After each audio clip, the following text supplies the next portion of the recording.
जो ह्यूमन आई का second defect है दैट इज हाइपरमेट्रोपिया।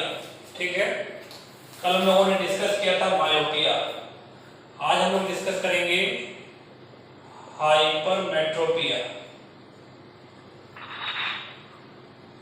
हाइपरमेट्रोपिया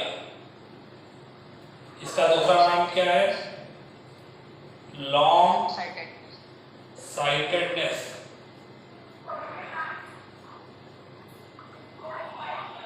या फिर क्या बोलते हैं इसको? फार साइटेडनेस, लॉन्ग साइटेडनेस, या फिर इसको बोलते हैं फार साइटेडनेस। हिंदी में इसको क्या बोलते हैं? दूर दृष्ट दोष। ठीक है, तो इसमें क्या होता है, जिस चीज का दोष है वो चीज दिखाई देती है। ठीक है, तो क्या होता है, इसको क्या होता है? दूर का दिखता है। दूर का मतलब डिस्टेंट ऑब्जेक्ट।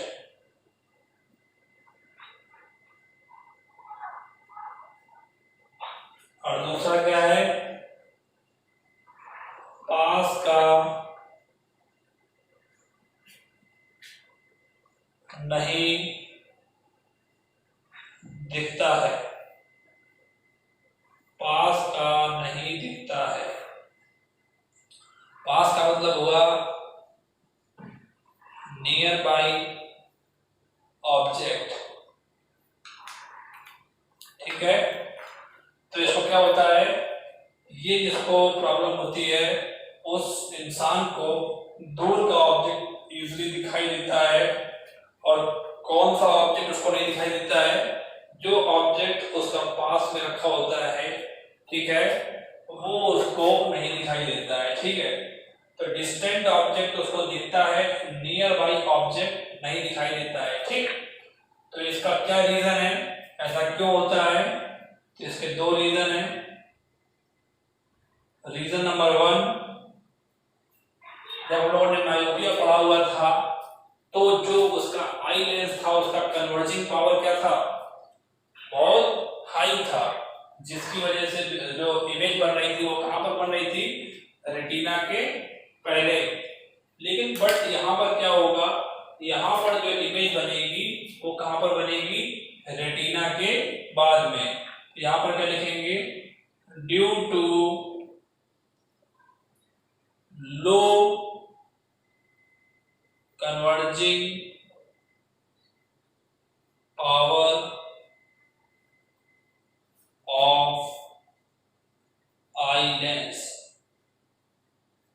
और जब इसकी आई लेंस का कन्वर्जिंग पावर कम होगा तो उसकी वजह से फोकल लेंथ क्या होगी? Because of its greater focal length या large focal length, because of its large focal length. ठीक है, तो जब इसका आई लेंस का पावर क्या होगा, कन्वर्जिंग पावर कम होगा, इस वजह से उसकी फोकल लेंथ क्या होगी? ज्यादा होगी, जिसके कारण जो इमेज बनेगी वो कहां बनेगी? रेटिना के बाहर या बिहाइंड द रेटिना। ठीक है, सेकेंड इसका कारण क्या है? Due to small eyeball. ठीक है, अगर इसका आई बॉल स्मॉल है तो भी क्या होगा, जो इमेज बनेगी वो कहां बनेगी? रेटिना के पीछे। ठीक है, तो यहाँ पर इन दोनों को भी डायग्राम से भी हम लोग समझ लेंगे कि जो है इसमें इमेज कहाँ बन रही है। उसमें इमेज बिफोर द रेटिना बनती है और इसमें इमेज कहाँ बनती है? After the retina. ठीक है, जब रेटिना के बाहर बनेगी तो फिर इलेक्ट्रिकल सिग्नल्स जनरेट नहीं हो पाएंगे जो कि कहां पर प्रेजेंट थे, जो लाइट सेंसिटिव सेल्स थी वो कहां पर प्रेजेंट थी, वो आपकी प्रेजेंट थी रॉड्स एंड कोन्स के फॉर्म में, कहां पर, रेटिना में, ठीक है। और रेटिना से वो ब्रेन में जाते थे तो किसके थ्रू जाते थे, इलेक्ट्रिकल सिग्नल्स की मदद से ऑप्टिक नर्व के थ्रू वो कहां पर पहुंचते थे, ह्यूमन ब्रेन में, और फिर वो क्या बताते थे, सेंस ऑफ विजन, ठीक है, सेंस ऑफ विजन कि हमने कोई चीज को देखा है, ठीक है। तो अगर आफ्टर द रेटिना बनेगी तो प्रॉब्लम हो जाएगी, ठीक है। तो इसको देख लीजिए एक बार, कोई डाउट हो तो पूछो।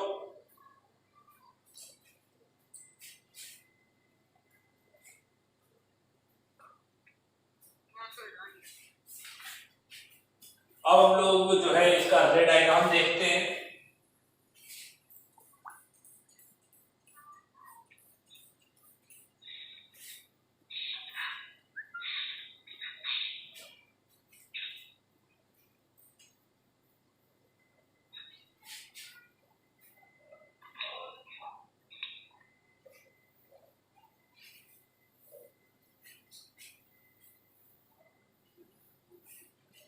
तो जब हम लोग हाइपरमेट्रोपिया की बात करेंगे तो हम लोग इसमें फार पॉइंट को डिस्कस नहीं करेंगे। किस चीज को डिस्कस करेंगे, तो इसका रे डायग्राम देखते हैं।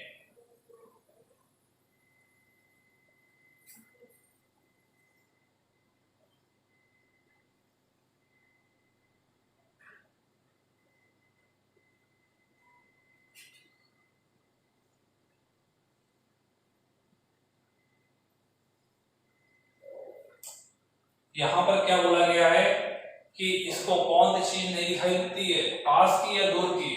दूर दृष्टि दोष का मतलब दूर का दिखता है और पास का नहीं दिखता है। पास का नहीं दिखता है तो आपने जो इमेज पढ़ रखी है नियर पॉइंट, जो किस तरीके से बनती है, जो नियर पॉइंट की इमेज है वो किस तरीके से बनती है, ये आपका नियर पॉइंट है और यहां पर जो इमेज बनती है वो कहां पर बनती है, रेटिना पर। और ये आपका नियर पॉइंट कितनी दूरी पर होता है, 25 सेंटीमीटर, ठीक है। तो यहाँ पर ये जो नियर पॉइंट है, ये जिस पर्सन को ये बीमारी होगी कौन सी, हाइपरमेट्रोपिया, उसका नियर पॉइंट ये नहीं होगा, उसका नियर पॉइंट क्या होगा, इससे थोड़ा सा ज्यादा दूर, ठीक है। तो एक्चुअल में जो प्रॉब्लम आ रही है कि अगर ये नियर पॉइंट हम बनाएंगे, फॉर एग्जांपल इसको हमने एन नाम दिया और रेज इस तरीके से डाइवर्ज हो गई यहाँ पहुंची, तो आफ्टर रिफ्रैक्शन ये जो इमेज बनेगी वो कहाँ बनती है,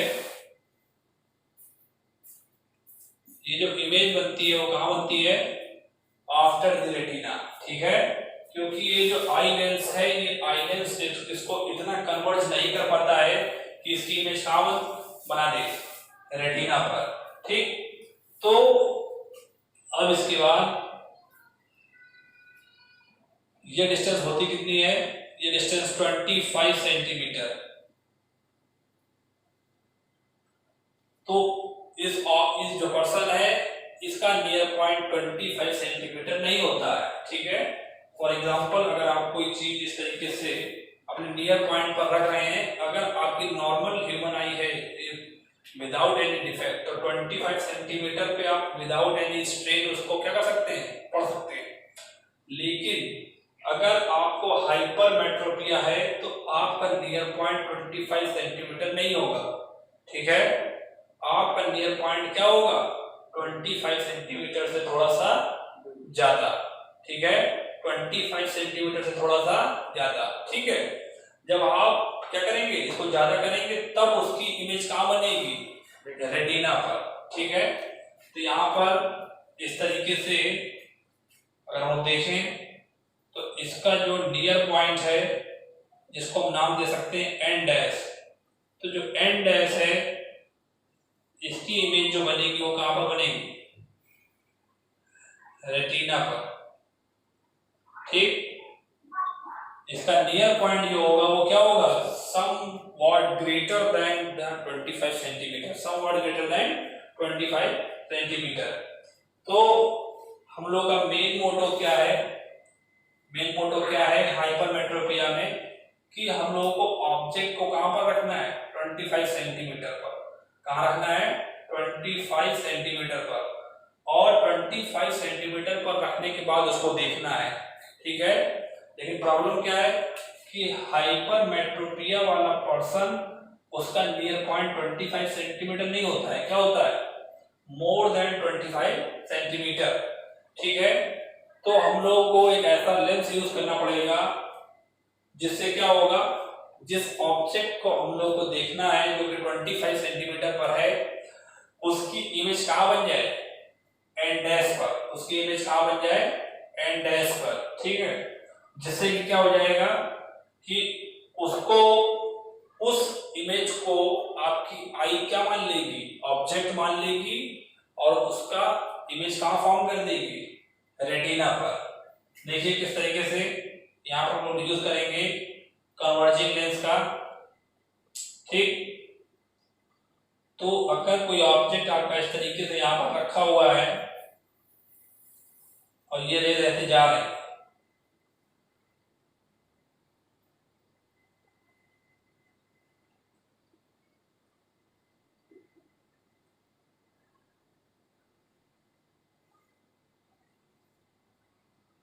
ठीक है।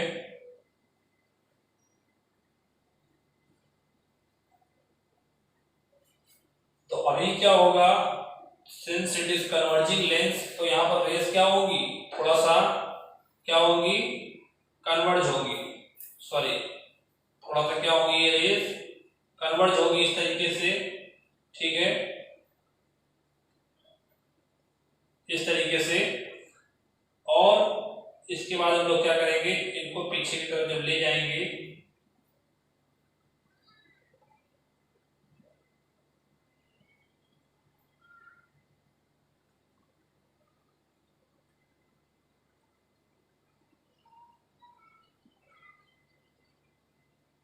ये this is an this is an dash, तो क्या होगा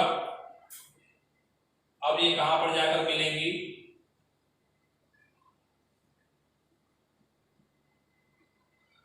रेटिना पर, ठीक है। तो यहां पर देखिए उन्होंने क्या किया है कॉन्वेक्स लेंस को जब यूज किया तो क्या हुआ हमारा ऑब्जेक्ट कहां पर रखा हुआ है एन पर, एन क्या है 25 सेंटीमीटर। तो जब ऑब्जेक्ट को हमने एन पर रखा तो क्या होगा जो हाइपरमेट्रोपिक आई पर्सन है इसको ये ऑब्जेक्ट तो नहीं दिखेगा, ठीक है। तो इस लेंस ने क्या किया कॉन्वेक्स लेंस ने ये रेज इस तरीके से गई, इस तरीके से जाने के बाद क्या हुआ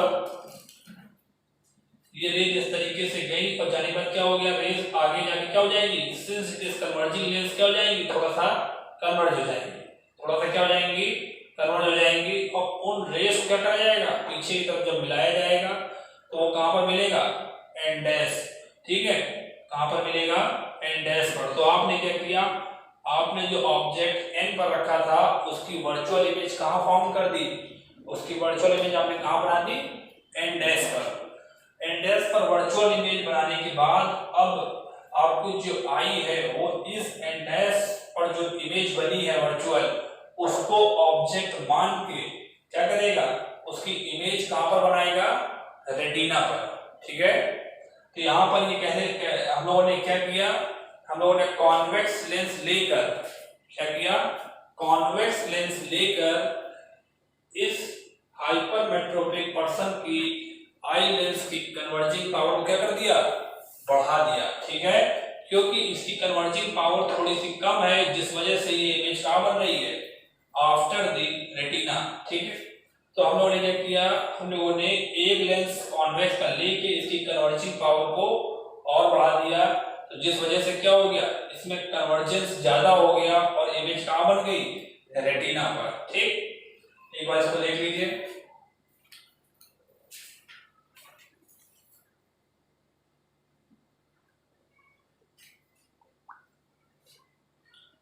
इसका करेक्शन कैसे होगा correction by using convex lens, ठीक है।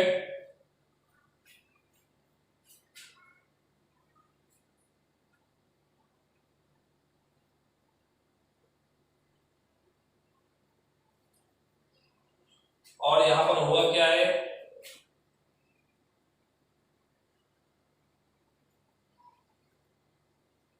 By using convex lens for a hypermetropic eye, by using convex lens for a hypermetropic eye, we will produce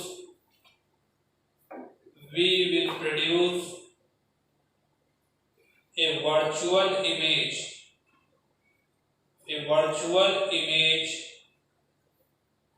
at end dash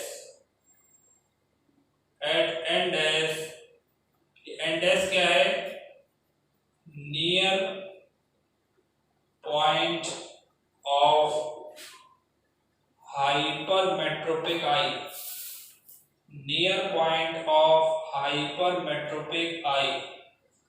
क्या किया गया है, by using the convex lens for hypermetropic eye we will produce a virtual image at end dash, है ना, for the object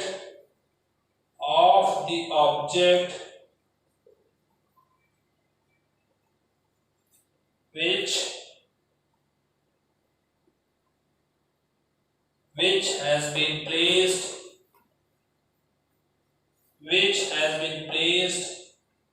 at n, object कहां पर रखा हुआ है, n पर, ठीक है। उसकी वर्चुअल इमेज क्या बनाई, वर्चुअल इसका कहां पर बनी वर्चुअल इमेज, n डैश पर, ठीक। n पर आपका क्या रखा हुआ है, ऑब्जेक्ट, और n डैश पर क्या हुआ है, वर्चुअल इमेज ऑफ ऑब्जेक्ट। इस वर्चुअल इमेज को आपका जो ह्यूमन आई है वो क्या करेगा, ऑब्जेक्ट की तरीके ट्रीट करेगा और उसकी इमेज कहां बनाएगा, रेटिना पर। यहां पर लिख देते हैं, this will be treated as an object by the human eye, and finally it will form the image on retina, ठीक है। यहां पर आपकी इमेज बनेगी कहां पर, रेटिना पर। This is retina, back part of the human आई, ठीक। ओवरऑल हम लोगों ने क्या किया, ओवरऑल क्या किया, तो कन्वर्जिंग पावर को इंक्रीज किया या रिड्यूस किया गया है, कन्वर्जिंग पावर को आपने क्या किया, इंक्रीज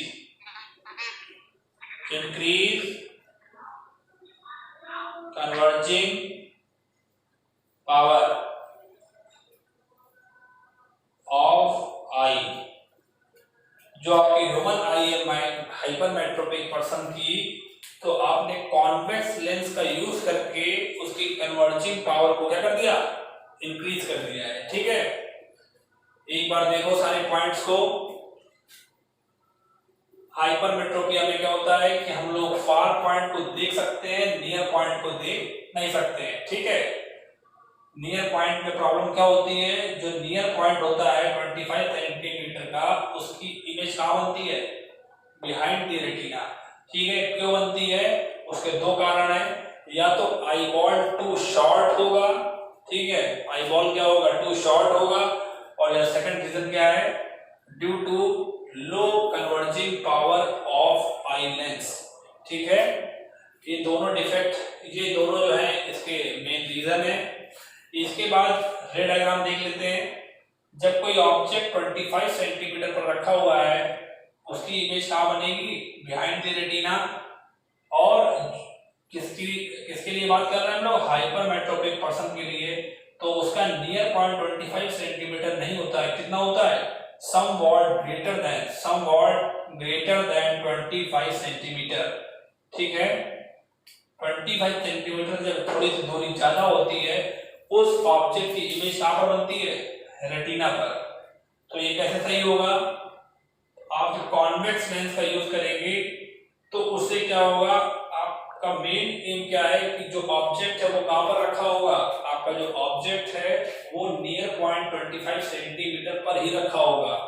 उसको आप कैसे देखेंगे, कॉन्वेक्स लेंस जब आप यूज करेंगे तो क्या होगा, कॉन्वेक्स लेंस का यूज करने से ये रेस थोड़ा सा क्या होगी, कन्वर्ज होगी, और बैकवर्ड एक्स्ट्रापोलेट करेंगे तो उसकी वर्चुअल इमेज कहां पर बनेगी, एंड डैश पर। और एंड डैश पर अगर बनेगी तो ये इमेज को ऑब्जेक्ट की तरीके ट्रीट करेगा कौन, जो हाइपरमेट्रोपिक पर्सन है, और उसकी इमेज कहां बनेगी, रेटिना पर। आया समझ में?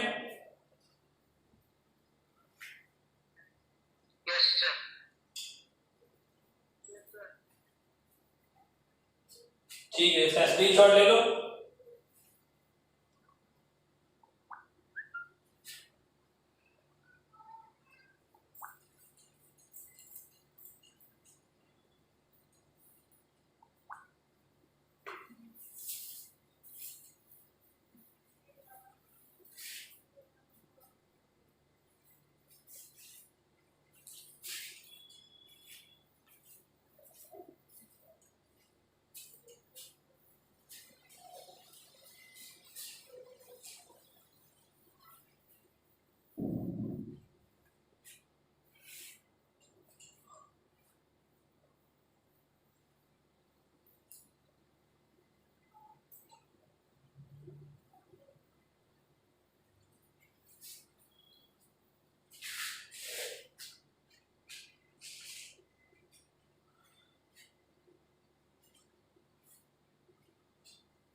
पावर की बात कर लेते हैं।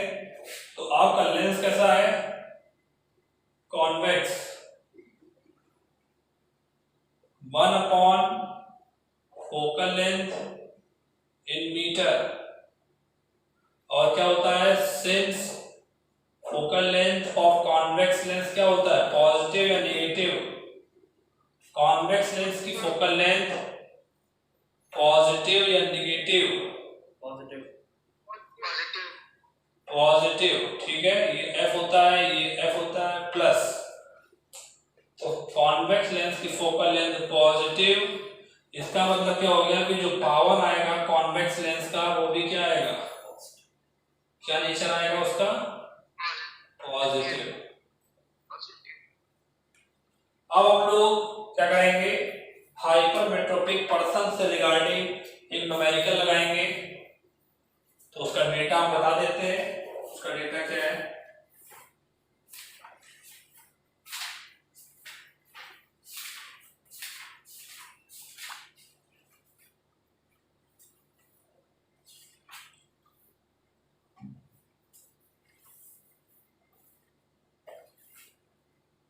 the near point of a hypermetropic eye is 1 meter. Near point of a hypermetropic person is 1 meter. Is 1 meter. What is the nature and power of the lens? What is the nature and power of of a lens required to correct this defect, required to correct this defect, ठीक है। ये question किससे related है? Hypermetropic person से। क्या दिया गया है? Near point of a hypermetropic person is 1 metre, ठीक है। और what is the nature and power of a lens required to correct this defect. इसको लगाइए, देखिए क्या इसमें गिवन है।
लगाया जाए इस क्वेश्चन को।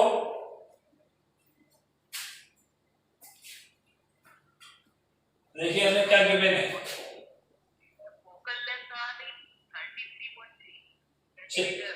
अभी चेक करते हैं। देखिए इसमें near point of a hypermetropic person is 1 metre, ठीक है। तो आप लोग जानते हैं कि आपका ऑब्जेक्ट या आपका एम क्या होता है हाइपरमेट्रोपिया में। आपका एम होता है कि आपका ऑब्जेक्ट कहां पर हो, आपका ऑब्जेक्ट नियर पॉइंट एन पर हो। कितना पर, कहां पर हो? एन पर। एन मींस 25 सेंटीमीटर पर हो, ठीक है। एन मींस क्या? 25 सेंटीमीटर पर आपका ऑब्जेक्ट हो, जो कि आपका एम है, ठीक है, फॉर ए हाइपरमेट्रोपिक पर्सन। तो आपका ऑब्जेक्ट डिस्टेंस कितना हो गया? आपका ऑब्जेक्ट डिस्टेंस कितना हो गया?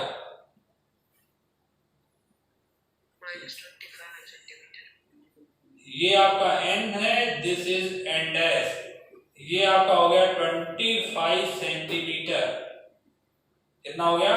25 सेंटीमीटर। और क्वेश्चन में ये जो इमेज बनी, इमेज कौन थी? वर्चुअल इमेज, वो कितने पर बनी है? 1 मीटर पर, जिसको हम लोग चेंज कर लेंगे, कितना हो जाएगा? 100 सेंटीमीटर पे, ठीक। तो object distance is -25 centimetre, image distance -100 centimetre, focal length आपसे पूछा गया है। Lens formula 1/v - 1/u is equal to 1/f। 1/v -1/100 minus plus 1/25 1/f। ये प्लस क्यों हो गया? क्योंकि माइनस लगा हुआ है, 1 - 25 25 का। ठीक, इसको आप सॉल्व कर लेंगे। कैसे करेंगे? 25 में 4 का मल्टीप्लाई कर दें, 1 में 4 का मल्टीप्लाई कर दें, आपका एलसीएम बराबर आ गया कितना? 100। तो कितना आ गया? आप एलसीएम भी ले सकते हैं, इस तरीके से भी कर सकते हैं। -1 + 4 = 1/f। कितना हो गया ये? 3/100 = 1/f। फोकल लेंथ कितना आ जाएगा? 100/3 सेंटीमीटर। क्लियर है? प्लस में आया है। फोकल लेंथ पॉजिटिव होती है। क्या होती है फोकल लेंथ? पॉजिटिव होती है। ये पॉइंट आपका एफ होता है। फोकल लेंथ आपकी पॉजिटिव आई है, इसका मतलब ये ठीक है। और इसके बाद आप क्या करें? इसको फोकल लेंथ को किसमें चेंज कर दें? मीटर में। किसमें चेंज कर दें? मीटर में। तो 100/3 जो भी लिखा हुआ है 33.33, तो आप इसको 33.33 ना लिखें अभी, ठीक है, 100 से डिवाइड कर दें। कितना हो जाएगा? 100/3 × 100 मीटर। कितना आ जाएगा? कितना आ जाएगा? 1/3 metre. 1/3 metre. Focal length in metre कितना आया? 1/3 मीटर। और जो आपका पावर आएगा वो पावर ऑफ लेंस क्या हो जाएगा? One by focal length in meter. 1/फोकल लेंथ इन मीटर। तो जो लिखा हुआ है इसको आप क्या कर दें? रेसिप्रोकल कर दें। ठीक है, 1/3 जब आप नीचे प्लेस करेंगे तो कितना आ जाएगा? 3 डायोप्टर। प्लस में या माइनस में? प्लस में। आया आप लोगों का ये आंसर? +3 डायोप्टर और फोकल लेंथ 33.33। दोनों आंसर आए? ठीक है, यहाँ पर जो मेन पॉइंट समझने वाला है वो क्या है कि आपको ऑब्जेक्ट डिस्टेंस गिवन नहीं होगा, ठीक है, जो कि कितना रखना होगा आपको? 25 सेंटीमीटर। एंड विद साइड कितना रखना होगा? -25 सेंटीमीटर। और मायोपिया में क्या होता है? ऑब्जेक्ट डिस्टेंस वहां पर भी गिवन नहीं होता है, वहां पर कितना लेना होता है? इन्फिनिटी। ठीक है, यहां तक क्लियर हो गया होगा। अब इसके बाद जो थर्ड डिफेक्ट है हम लोग उस पर चलते हैं।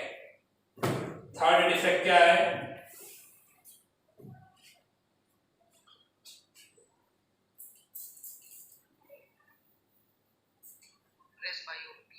रेस बायोपिया और ओल्ड साइट।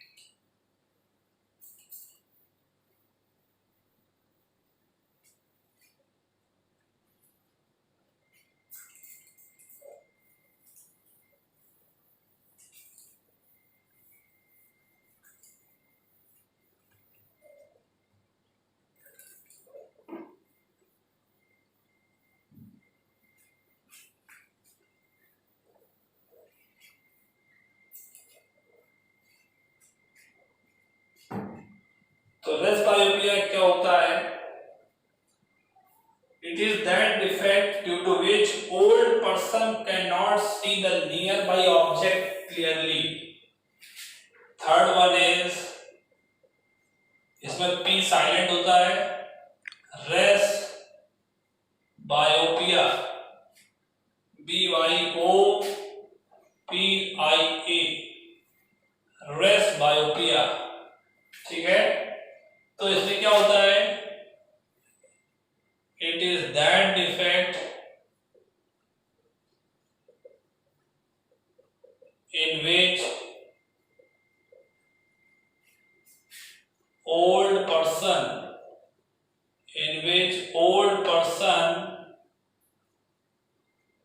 can't see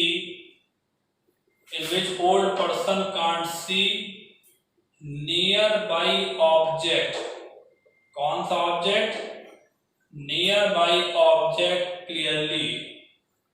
ठीक है, रेस बायोपिया में क्या होता है? जो एक ओल्ड पर्सन होता है वो पास वाली चीजों को आसानी से नहीं देख पाता है।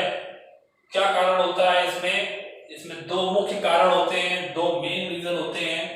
एक तो क्या होता है, जब इंसान की एज बढ़ती है तो एज के साथ में क्या होता है कि जो सीलियरी मसल्स हैं, हमने बना के दिखाया था इस तरीके से, ये आपके सस्पेंसरी लिगामेंट्स हैं और जिससे ये जुड़ा हुआ है ये, ठीक है, ये इस तरीके से ये जो आपकी सीलियरी मसल्स हैं, ये सीलियरी मसल्स क्या हो जाती हैं, ये आपका eye lens, this is eye lens,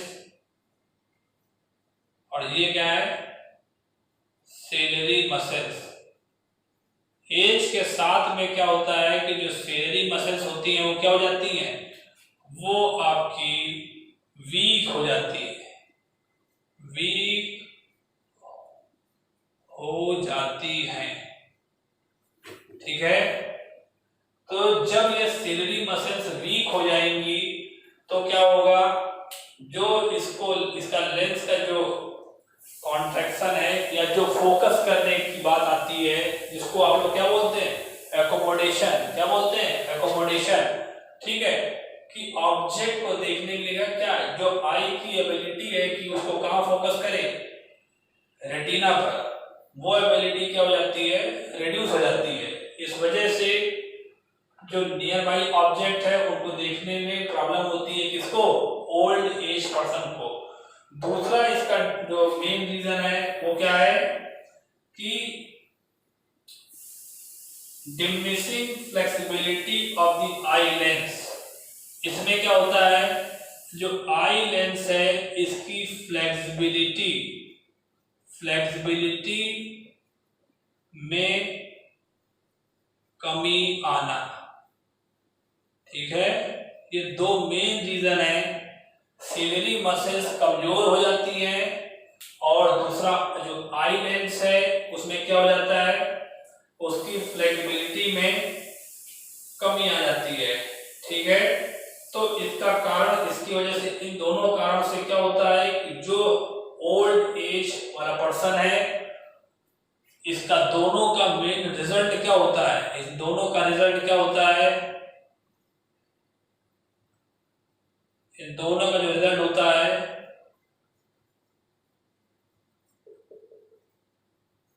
power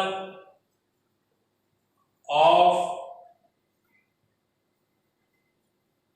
accommodation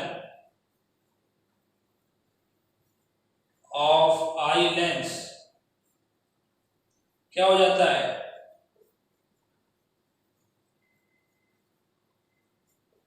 reduce हो जाता है, क्या हो जाता है, रिड्यूस हो जाता है। सीलियरी मसल्स एज के साथ में वीक हो जाती हैं और आई लेंस की फ्लेक्सिबिलिटी भी क्या हो जाती है, कम हो जाती है। इन दोनों की वजह से किस पर फर्क पड़ता है, आपकी जो आई की एबिलिटी है, कौन सी, एकोमोडेशन, वो धीरे धीरे क्या होती है, लूज हो जाती है, कम हो जाती है, ठीक है। इसकी वजह से आप क्या करते हैं, पास के ऑब्जेक्ट को भी देखने में क्या होती है, प्रॉब्लम होती है, ठीक है।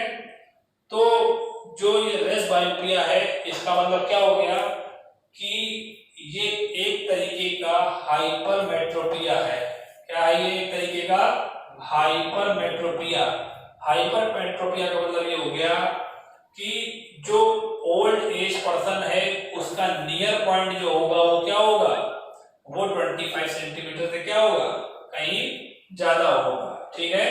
इसका मतलब क्या हो गया कि ओल्ड पर्सन का near point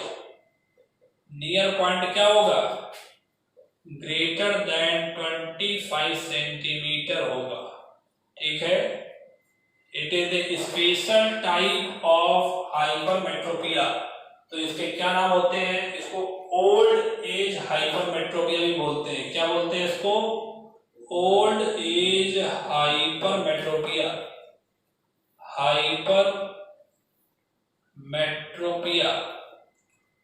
old age hypermetropia, ठीक है।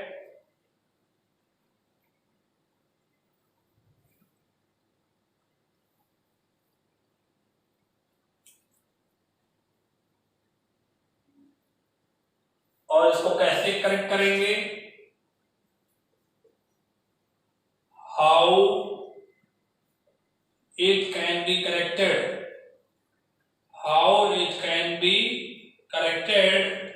तो कैसे करेक्ट करेंगे, जिस तरीके से अभी हाइपरमेट्रोपिया को करेक्ट किया था तो उसी तरीके से in the same manner by using कौन सा लेंस होगा यहां पर यूज में, बाय यूजिंग कॉन्वेक्स लेंस। कैसे करेक्ट करेंगे, कॉन्वेक्स लेंस से। इसका दूसरा नाम क्या है, ओल्ड एज हाइपरमेट्रोपिया। इसका नियर पॉइंट क्या होगा, ग्रेटर देन 25 सेंटीमीटर। इसके मेन रीजन क्या है, मेन कारण क्या है या रीजन,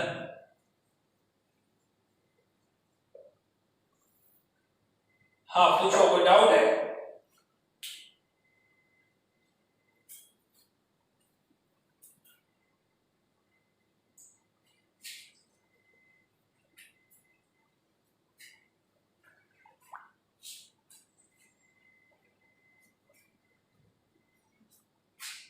जब ऐसी स्कैन होती तो फिर ये हाइपरमेट्रोपिया के लिए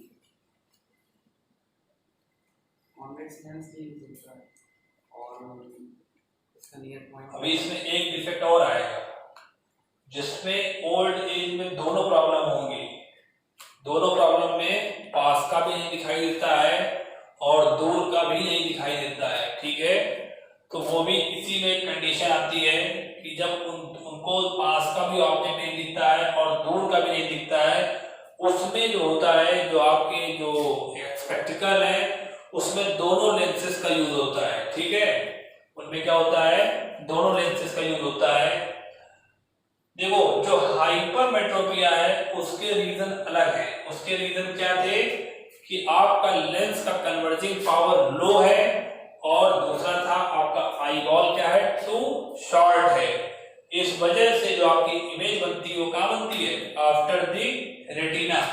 लेकिन यहाँ पर जो रीजन है, यहाँ पर पास के ऑब्जेक्ट को न देखने का रीजन क्या है, क्योंकि जब वो उनकी एज कम थी तो उनको वो ऑब्जेक्ट रेटिना पर दिखाई देता था, लेकिन 60 प्लस होने के बाद में उनको पास का ऑब्जेक्ट नहीं दिखाई दे रहा है, तो वो हाइपरमेट्रोपिया में इस वजह से नहीं आ रहा है, ठीक है ना। ये क्या है, ओल्ड एज हाइपरमेट्रोपिया। इस पर्सन को 25, 30, 35, 40 में ये बीमारी नहीं थी।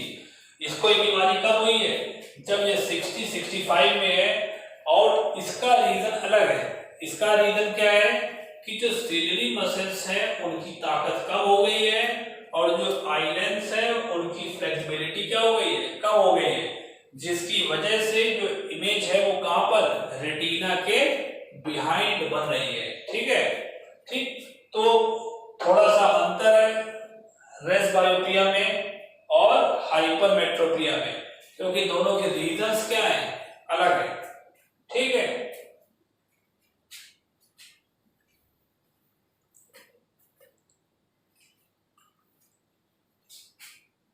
इसी में एक दो पॉइंट और है कि कुछ पर्सन ऐसे होते हैं जिनको दोनों डिफेक्ट होते हैं। some persons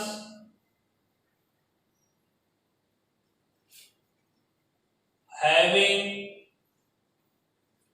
myopia as well as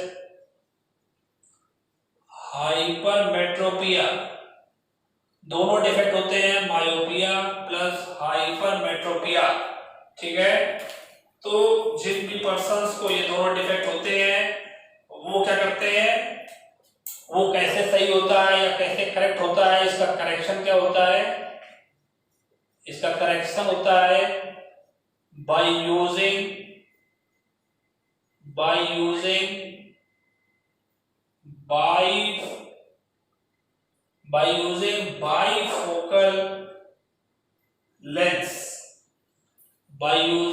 bifocal lens, ये लेंस कैसा होता है, ये जो लेंस अगर हम बनाया जाए इस तरीके से,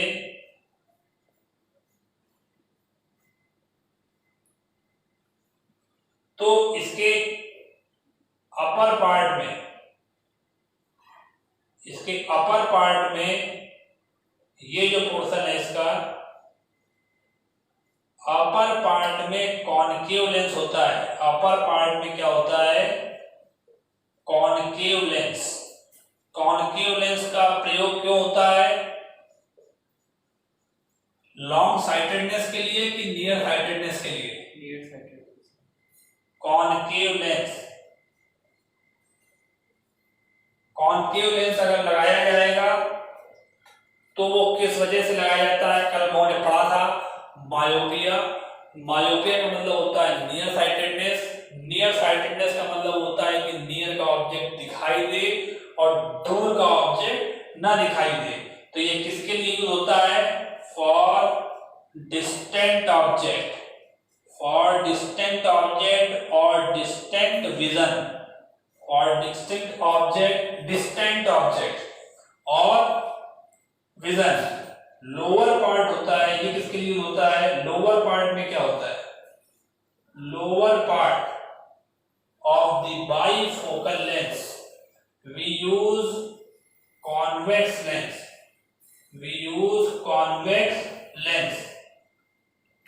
और ये किसके लिए होता है? For near by vision. ठीक है। कुछ पर्सन्स ऐसे होते हैं ओल्ड एज में जिनको दूर का भी नहीं दिखता है और पास का भी नहीं दिखता है, तो उनके लिए क्या होता है? Bifocal lens. कौन सा लेंस यूज करते हैं हम लोग? Bifocal lens. बाइफोकल लेंस जो चश्मा होता है उसमें क्या होता है? जो अपर पार्ट होता है वो कॉनकेव का होता है, कॉनकेव लेंस।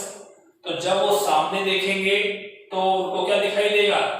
उनको दूर का दिखाई देगा। और जब वो किसी चीज को पढ़ेंगे तो लेंस का कौन सा पार्ट यूज होगा चश्मे का? Lower part. लोअर पार्ट में क्या होगा? कॉन्वेक्स लेंस लगा होगा। कॉन्वेक्स लेंस किसके लिए होता है? जब आपको पास का ना दिखाई दे। जो कौन सा डिफेक्ट होता है? हाइपरमेट्रोपिया। ठीक है। एक बार इसको देखो,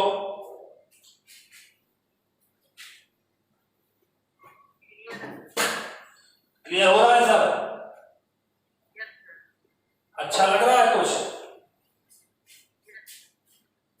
बोरिंग तो नहीं है? क्योंकि डिटेल में चला जा रहा है एक एक पॉइंट्स को लेके। पेपर किसी भी बोर्ड का हो, ठीक है, उसमें कोई भी इशू नहीं आएगा। 10th क्लास को लेकर अगर हम बात करें,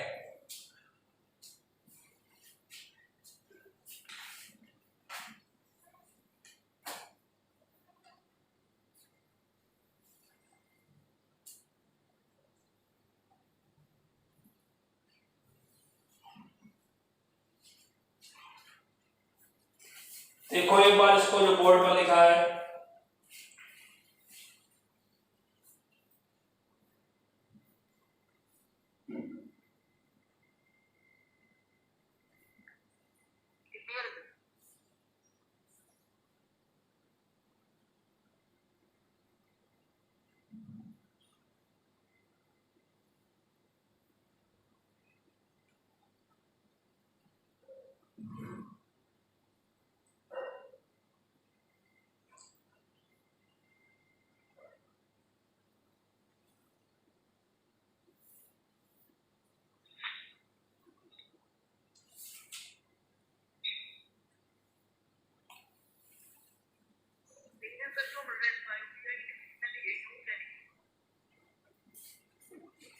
हाँ क्या हो गया?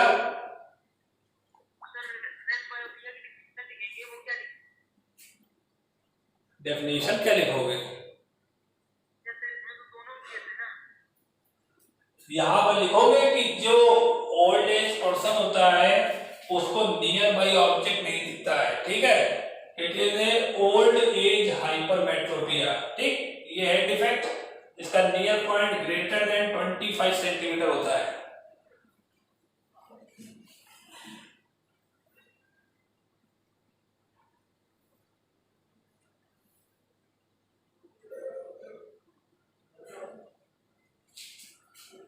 अब इसके बाद एक जो ओल्ड एज में बीमारी होती है जिसको क्या बोलते हैं, कैटरेक्ट, हिंदी में क्या बोलते हैं?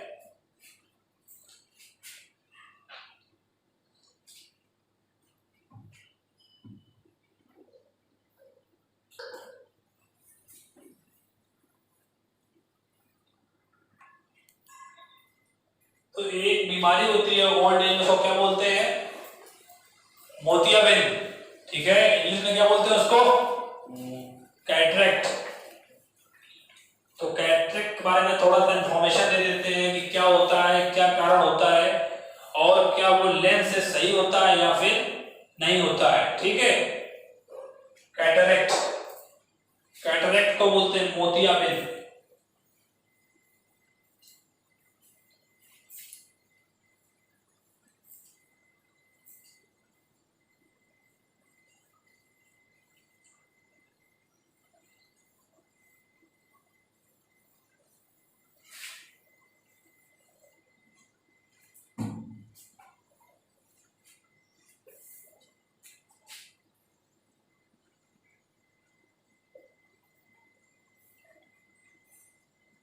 कैटरेक्ट, मोतिया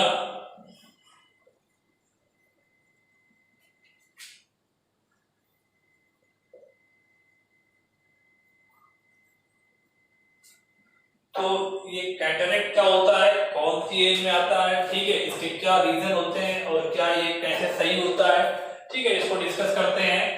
तो ये जो कैटरेक्ट होता है ये कब आता है? ओल्ड एज में आता है, ठीक है। ओल्ड एज में, ये ओल्ड एज में होता है, ठीक है।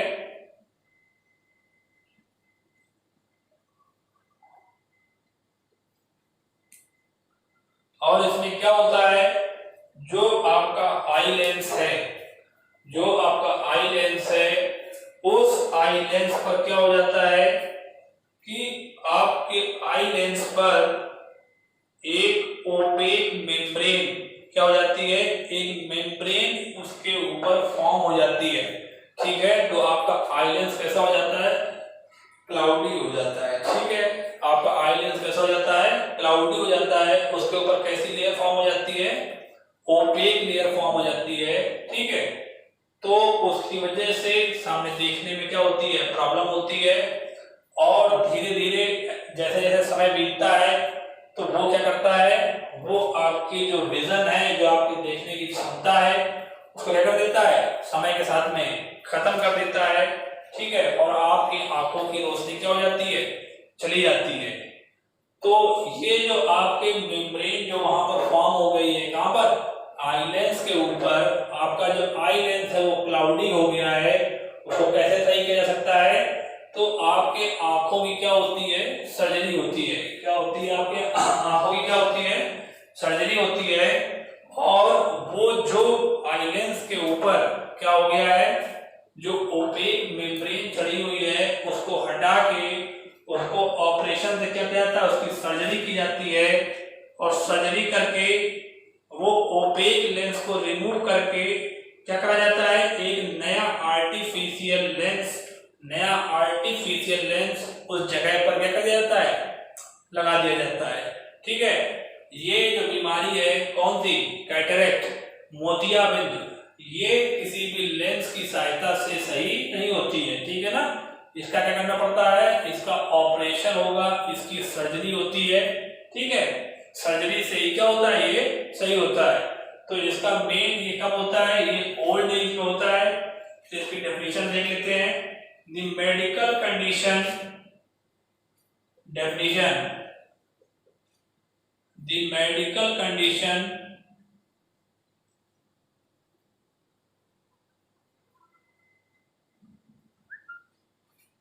in which the lens of the eye of a person, in which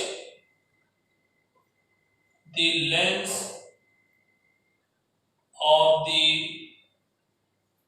eye of a, in which the lens of a eye of a person becomes progressively cloudy, becomes progressively cloudy कैसी हो जाती है? Cloudy, ठीक है, धुंधली धुंधली सी। और even OPEC कैसी हो जाती है? ओपेक, ठीक है। और opaque resulting in blurred vision, तो इससे क्या होता है? आपका विजन कैसा हो जाता है? रिजल्टिंग इन ब्लर्ड विजन, आपका विजन कैसा हो जाता है? ब्लर्ड, धुंधला धुंधला आपको दिखाई देता है, ब्लर्ड विजन, ठीक है। तो ये आपका कैटरेक्ट क्या होता है? ये एक तरह की बीमारी है, the medical condition in which the lens of the eye of a person become progressively cloudy। जो आपका आई लेंस है, कौन सा है? आई लेंस है, वो कैसा हो जाता है? क्लाउडी, क्लाउडी या फिर ओपेक। और जिसका रिजल्ट क्या होता है कि आपका विजन कैसा हो जाता है? ब्लर्ड, ठीक है। और फिर क्या होता है?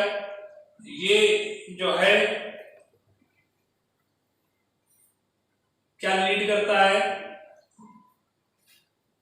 ये जो आपका इसमें लेयर जो है ये क्यों होता है? Due to the formation of क्या होता है? क्या फॉर्म हो जाता है? मेम्ब्रेन ओवर इट का मतलब ओवर आइलेंस। और इससे क्या होगा?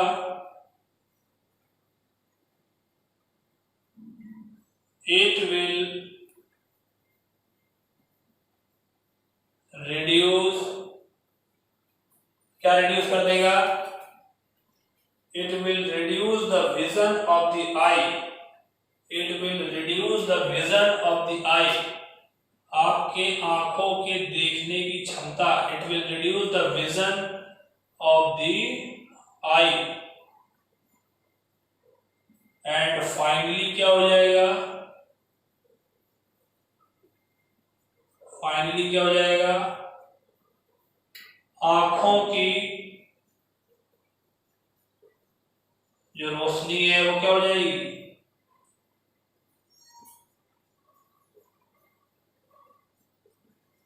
खत्म हो जाएगी, ठीक है। तो ये जो लेयर आपकी आंखों में जो आईलेंस पर चढ़ती है उससे क्या हो जाता है? आपकी जो विजन है वो क्या हो जाता है? रिड्यूस हो जाता है। और समय के साथ में क्या हो जाएगा? समय के साथ में आपकी आंखों की रोशनी क्या हो जाएगी? चली जाएगी। तो इसको किस तरीके से करेक्ट करते हैं? Correct, how it can be correct, कैसे करेक्ट करते हैं? तो क्या होता है आपका? सर्जरी करके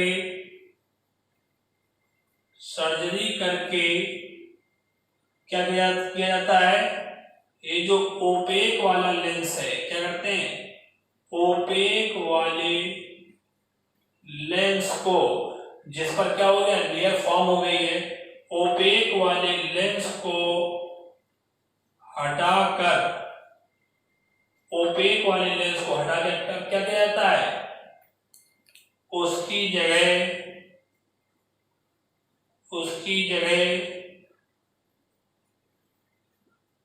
आर्टिफिशियल लेंस को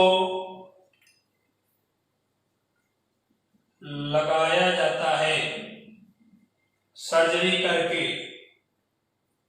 ठीक है। सर्जरी करके क्या किया जाता है? ओपेक वाले लेंस को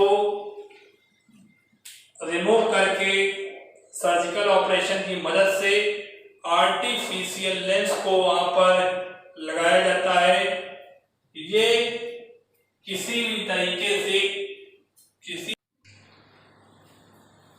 ये जो कैटरेक्ट है इसको करेक्ट करने के लिए किसी भी स्पेक्टिकल का यूज नहीं किया जा सकता है, ठीक है।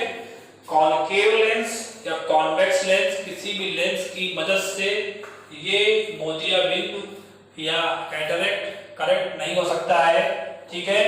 इसके लिए क्या पॉसिबल है, आपको अपने आई लेंस की क्या करानी पड़ेगी, सर्जरी करानी पड़ेगी, जिस पर क्या होगा, ओपेक लेयर हटा के वहां पर क्या होगा, उसकी जगह आर्टिफिशियल लेंस को लगाया जाएगा। ये किसी भी तरीके से आप न तो कॉनकेव लेंस या कॉन्वेक्स लेंस की मदद से इस कैटरेक्ट को सही कर सकते हैं, ठीक है। और जितना पॉसिबल हो इसका ऑपरेशन होना चाहिए, ठीक है, क्योंकि with the passage of time क्या होगा, आपके आंखों की क्या होगी, विजन की या रोशनी या विजन क्या हो जाएगा, रिड्यूस हो जाएगा, ठीक है। तो आज तक जो टॉपिक है कैटरेक्ट तक ही रखते हैं। इसके बाद हम लोग डिस्कस करेंगे कि ग्लास प्रिज्म क्या होता है, इसके बाद और भी कुछ फिनोमेना है, डिस्पर्जन ऑफ लाइट, ठीक है, एटमॉस्फेरिक रिफ्रैक्शन, इसको हम लोग नेक्स्ट क्लास में डिस्कस करेंगे। आज के लिए इतना ही रखते हैं। Thank you class.